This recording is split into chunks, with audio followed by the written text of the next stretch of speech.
I'm going into my senior year of college.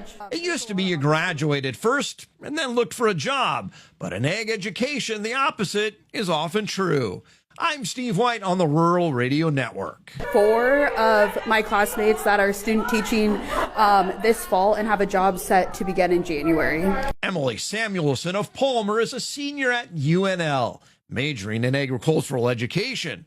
She's not even done her student teaching, and soon she expects to start fielding job offers. It's never a question of, if there's going to be jobs available. It's where and what school is going to be the best fit for you. It's a seller's market, and students like Emily are in demand. As older teachers retire and 80 schools have added ag programs, Nebraska faces a shortfall. There's about 22 kids that are going to be senior level in ag ed this year, and I would say that there's probably 50 jobs open a year. There are not enough teachers to fill this demand, and then there's a lot of teachers that are dealing with burnout and that are retiring. Emily was one of many students attending a recent career and technical education conference, a place to network and get a head start. This is actually one of my favorite conferences for the state of Nebraska. That's Stephanie Miller. She took time recently to attend the State Career Education Conference in Kearney.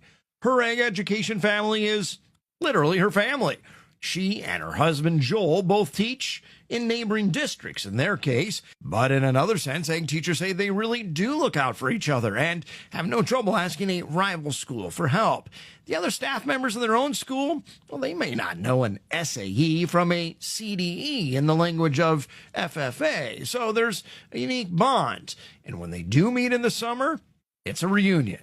Because we are such a close-knit family that allows us to get together from the Panhandle to the east side of the state. We all come together here to learn more about ag education, different things topics that are going on, as well as that social aspect of getting together as a family would. So when we come to a conference like this in Kearney, it's like seeing family members in a family reunion in a lot of ways. So we try to communicate that to students that are interested. In fact, we have 12 students from the University of Nebraska-Lincoln who are still undergraduates in our program that are out here rubbing shoulders with agriculture teachers, and that's just one way that we're trying to help them see what the profession is really like. That's Matt Kreifels, a professor at the University of Nebraska-Lincoln. That brings us back to Emily Samuelson, one of the dozen soon-to-be teachers, seeing firsthand how welcoming the group is. But first, she's on to student teaching and her job search. There's a lot of opportunities to go all across the state. There's several jobs open every year, and almost every year there are jobs that stay unfilled. Many schools don't wait until May.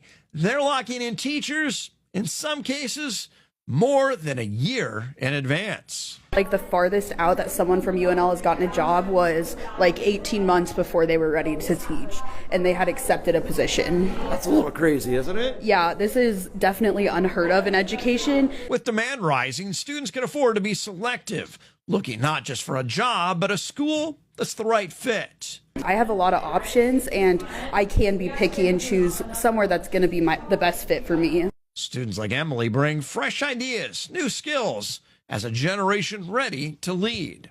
Us pre-service teachers are definitely sought after. Next time, we wrap up our series looking at what's at stake, why ag education matters for Nebraska's economy.